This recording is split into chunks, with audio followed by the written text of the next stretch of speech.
Hello, welcome to WSD Voice, a podcast focused on positive and informative news in Waterford School District.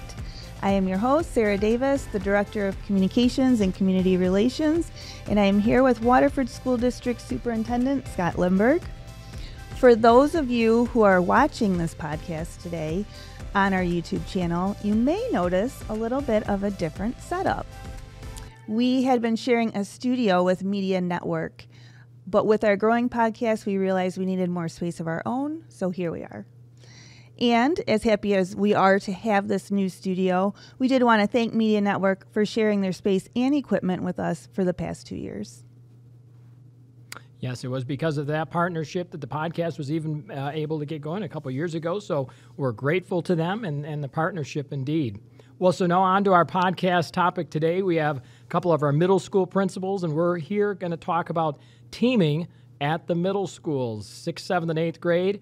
And as a formal middle school teacher and principal, this is a topic I'm very passionate about because I know it's good for kids teaching and learning. Yeah, absolutely. So what is teaming, you may ask? I had the same question myself. So we're going to get the answer to that and more with our guest today. We have with us Radhika Issac, principal at Mason Middle School, and Kyle Schultz, principal at Pierce Middle School. Both of these principals have been responsible for implementing this innovative teaching approach, which we started last year. So certainly they both will have some great insights. Welcome to the show, Radhika and Kyle. Thank you for having us. Yeah, thanks for having us. Yep, no problem. So Radhika, we'll start with you. What is teaming and how does it differ from maybe a more traditional teaching method? Yeah, what I really appreciate about teaming is, middle school is a transition from elementary to high school. So we go from one classroom, just leaving that one classroom a few times a day to now going to 6 different classes during the day. And so what teaming allows us to do is it creates kind of a small neighborhood within our larger building. So each of our grade levels, we have 2 teams. Each team has 4 core teachers, and what it does is with the 4 core teachers, we physically locate them right near one another, and the students that are part of that team, which is about 150 or so students, they have the same 4 core teachers, and their lockers are right there. So essentially, physically, it is a neighborhood within a building. Okay. So why would you use this method versus maybe a more traditional teaching method? Kyle, what are some of the benefits you get from teaming? Well, besides the fact that this is a much easier transition for students as they move on from elementary school to middle school, it's also develops a stronger sense of community within the school for both students and staff. They're now connected to a smaller group. Makes a larger school seem a lot smaller. It allows for students and staff to get to know each other better, and staff to get to know the needs of their students. Staff is able to stay entirely within one grade and share a common planning period, which is a huge advantage for meeting the needs of each of those individual kids. And it also allows the staff to work collaboratively on meeting the unique academic, social, and emotional needs of students in the middle school, because it's such a transition year, and students are very need a lot of support in all of those areas. Okay, so several benefits then. Radhika, you already just discussed what teaming is, but can you give us a little bit more of the details? How are teams formed? What are some of the processes used to select what teachers or what students are part of each group? Some of those kinds of things. Yeah, so when students are transitioning from 5th to 6th grade, we ask our 5th grade teachers, and even the students get a lot of input as to what their best learning scenarios might be, where we can support them. And then based on that, we really use a community focus. We want to create, again, that sense of neighborhood. So we want students to be represented in both teams equally. And so we take a lot of time and effort to make sure that the staff that we place into each team has chosen to be there, is excited to work as a team. As Kyle mentioned, we have the same prep period. So there's 5 days of time built in for our teachers to actually collaborate with these students. So we put a lot of emphasis on ensuring that our students feel welcomed. And so when we do put students on teams, though it's pretty random in some way, but not really, because we sort of hand select and make sure that we put students exactly where we think that they're going to be successful. Okay. Thanks for that information, Radhika. Let's take a quick commercial break, and then we will be back to learn more about teaming. Hello, Waterford School District Superintendent Scott Lindberg here. The Waterford Pool and Fitness Center is your recreation and fitness community center. We offer a welcoming, supportive environment for people who are interested in recreation, fitness, and enjoyment. We have both land and water fitness classes for all levels and offer both annual and 3-month memberships. Find out more about our Pools and Fitness Center programming on our website at wsdmi.org. That's wsdmi.org.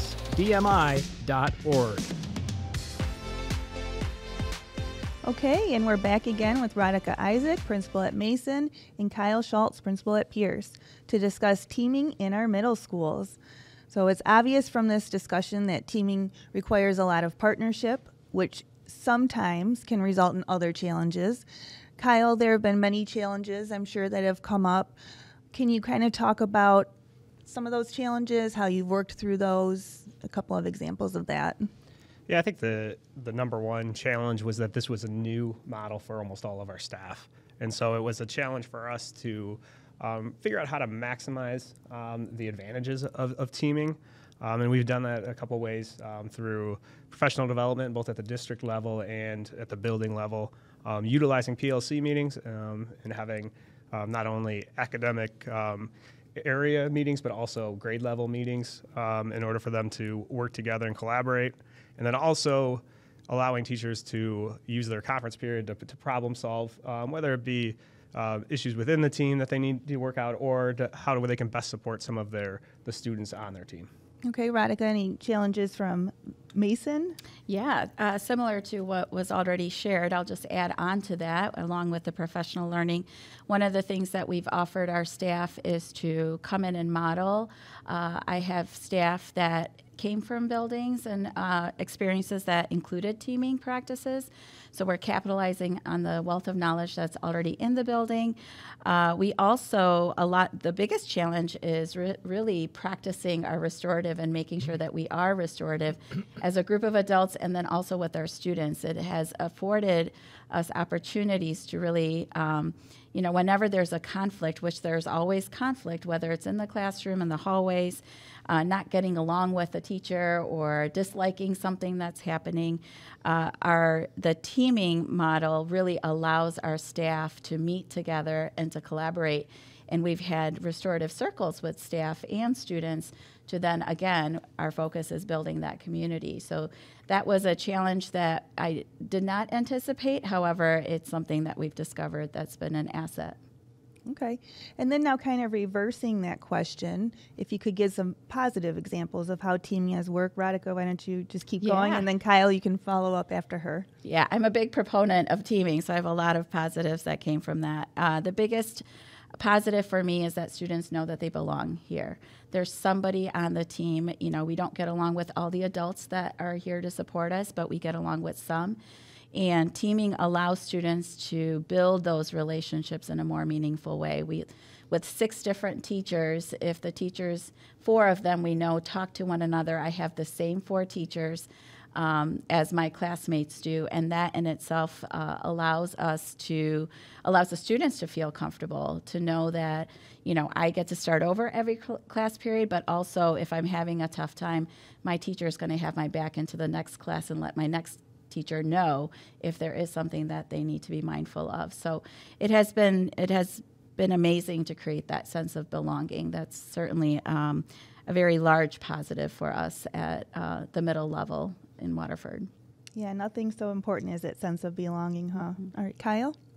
Yeah, similar to Radhika's, our number one positive has been both the students and staff taking greater pride and ownership in the communities that they're building together, that they've built together. Anywhere from like the fun stuff that's important in middle school, such as like the silly team names that they've created, and the students and staff work together to create those things and plan events as a team in order to connect these kids to not only to the school but also to their team. We've seen a huge increase in school spirit, school pride. Just from the teaming model. And then there's also the serious stuff, using the team concept to allow staff and students to address problems within the school as they arise in a collaborative manner, where both the staff and the students take ownership over the solutions. Overall, it's made a world of difference for us. We know that, it's the ideal model for middle schools. Awesome. So wonderful examples from both of you. And obviously, these were probably the results we were hoping for when we started teaming. But Yes. Scott, you were the one, along with the teaching and learning team, who decided to implement teaming in the middle school. So can you talk a little bit about what was the impetus for starting it? Well, I would say came right from our community. When I first came here 4.5 years ago, talking with parents, talking with students and teachers, we had some opportunity to better do our transitions from elementary to middle school and middle school to high school. And I know that research shows that teaming helps with that because the sense of belonging that was mentioned, relationship, also relevance, rigor. So I've always talked about relationship first, relevance to what's going on around the students, and then you can attack the rigor. And that gets kids ready as they continue to move on and progress. But if you think about, if you've ever had a middle school student, 11, 12, 13-year-olds, there's a lot going on there. And, they're experiencing life and things are changing. So we want a team belonging approach that will help benefit and support our students from the elementary as they're growing and getting ready into high school. And so certainly that came from our community. We have made progress. We're going to continue to make progress. But that transition from one level to the next has been critically important and something our community really wanted us to do a little bit better on. Okay, so we've heard from Scott about why teaming was implemented, but what about the teachers and the students affected by this decision? Scott headed to Pierce Middle School to get some feedback, so let's play that clip. Well, hello, Scott Lindberg, Superintendent, Waterford School District here, and today we are at Pierce Middle School, grades 6, 7, and 8, and we have one of our students here and a teacher. I'm going to have them introduce themselves, and then I've got a couple questions for them. Hello, my name is Kolbe Sudgen. I'm in 7th grade, and I go to Pierce Middle School. All right, Kolbe, I got to ask, what's your favorite subject? Math. Math, all right. Mr. Brown, Mr. Joe Brown, you teach here at Pierce. Tell us a little bit about your time here, and what do you teach? I've been here for 7 years. I teach math and math enrichment here in the 7th grade hallway. Okay, great. Well, we're here today talking about teaming. That's something new we started here at the middle schools, both Pierce and Mason. And tell me a little bit about what are the benefits to teachers for teaming when you're talking about collaborating, lesson planning, and curriculum implementation. So one of the major benefits I've seen so far is the strengthening the relationships between the students and the teachers. We come together, we talk about curriculum, how we can spread it across the board, we can help each other out. And then the one-on-one relationships with the students as well. That's been a major benefit since we've implemented teaming within the school building. Yeah, one of the things, and of course, I was in a middle school. I was a principal for 12 years, taught in a middle school for almost 4, so it's very near and dear to my heart. But middle school, I always talked about relationships, relevance, and rigor. And you talked about that relationship. How do you meet the needs of our diverse learning population? So our team personally, we do our weekly PLC meetings, but we talk on a daily basis. Like we meet in the hallways between classes. If we have an issue, not even just an issue, if we just have to talk about certain students or what we need to better meet the needs of our students, we talk on a regular. We have a text message chain, we email, we call. We meet regularly to help meet the needs and the success of our students. Just constant communication. Yeah. So how is that different now with teaming? How does that model work better than maybe it did before? We're more open. The relationships are open now. We're encouraged to share and to work with each other. And there's even a competitive nature, a friendly competitive nature between the other teams. So, and like we have competition throughout here. We have the Pierce Cup that we're competing for, the spirit, the school culture's up. I mean, it's a great environment right now. So, yeah, environment and where kids feel connected. Yes. That's first and most important. Kolbe, tell me a little bit about what do you think about the teaming approach? I think teaming is good because one reason is because I could be with people throughout the day that I feel comfortable with, and if I need help with anything, I can always, if there's people in the other class, I can always ask them for help because I feel comfortable with them. Yeah, that's great. Yeah, relationships, feeling comfortable with not only your classmates, but also your teachers. Okay, Mr. Brown, another question for you.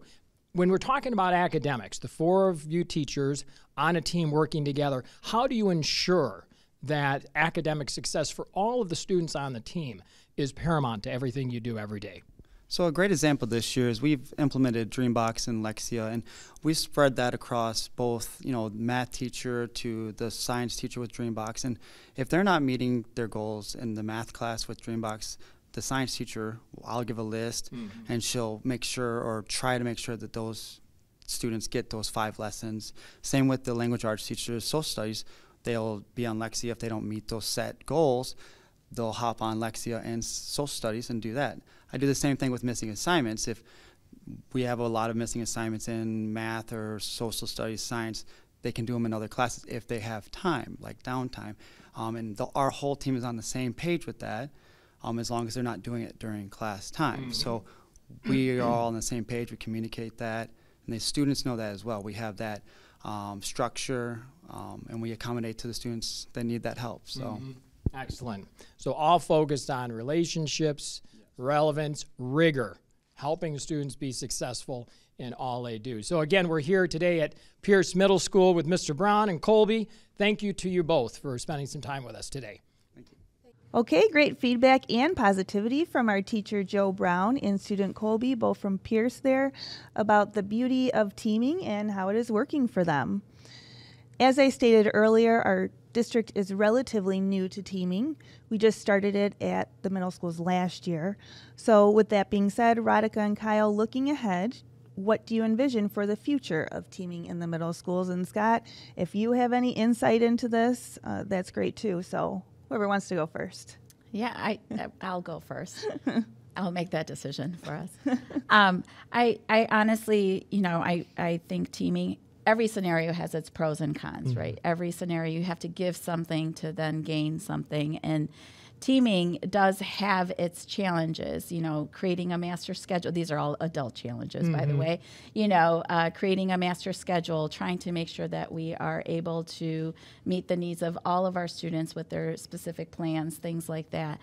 Those are challenges that us as adults, we work through, and as long as we're committed to it, for the students, there's very few giving up of anything that they have to do. It's really, really, truly beneficial for students. So I look forward to the commitment from our district. Teaming does take more effort, more time, more energy. There has to be a budget that's dedicated to teaming because it does take a lot more to put that into place because it is best practice. And so I look forward to continuing that within our district and growing our staff and really engaging with our community and the neighborhood style that we have within our middle schools. Kyle, anything to add to that, or did she sum it up? I mean, just that, we already mentioned that it's what's best for kids. So it's research-based, and it's best for staff as well. I've seen an improvement just in the staff's morale, and they knew that was what's best for staff, or for students. So that's a huge commitment by the district, and we really appreciate it. And Scott, district level, you kind of have that overreaching thought on features and programming. I love what I hear. It's best for students, it's best practice, and it's good for staff. The collaboration, working together, working with parents and students on your team, and that's just the best way to go. We get the results there that we're looking for, and it's just really the heart of the middle school, being on a team, having that sense of belonging and working together for what's best for the whole school. So it sounds like the implementation has gone well, but it is a commitment. So Scott, what advice do you have for maybe other districts who are considering doing teaming? Well, you want to, again, be committed. You want to be providing professional development, both at the district level and the building level, as was mentioned here, but also the time to work through some of those challenges that come up, and the support there for the teachers to work with students and families to develop those norms, develop the way we do things, both on the team and in the school building, But again, I would say for any district, look at best practice. Look at what's best for kids. And certainly that connectiveness to the school community, to their teachers, is so critically important. We know that. Just going to college, going to high school, any of the success comes from that commitment, that connectedness. And that's what we're talking about with teaming. And so it's not always easy, but it's something that I would highly encourage any district to look at who isn't doing it already at the middle school level. Okay, there you have it, the ins and outs of middle school teaming. Radhika and Kyle, thank you for being here to provide insight on this topic. It sounds like some really innovative and comprehensive learning is taking place at the middle schools, and a lot of that is because you are leading that practice. Also, thank you again to Pierce Middle School teacher Joe Brown and Pierce student Kolbe for their unique perspectives on the value of teaming. That is the end of this episode. Thank you for tuning in to our award-winning podcast, WSD Voice. This podcast is brought to you by Waterford School District's Department of School and Community Services and is produced by video production coordinator Jane Tekiele. I am the host of this podcast, Sarah Davis, and you can find all episodes of WSD Voice on our website at wsdmi.org, or you can tune in to 89.5 WAHS or Radio Central Multicultural. We also invite you to subscribe to the podcast, which is available on Apple Podcasts, iHeartRadio, Spotify, Amazon Music, Google Podcasts, and if you want to watch the recording, on our WSD YouTube channel. We so appreciate you listening today and encourage you to tune into future episodes of WSD Voice as we discuss topics geared toward inspiring, educating, and empowering our students, staff, alumni, and community to thrive.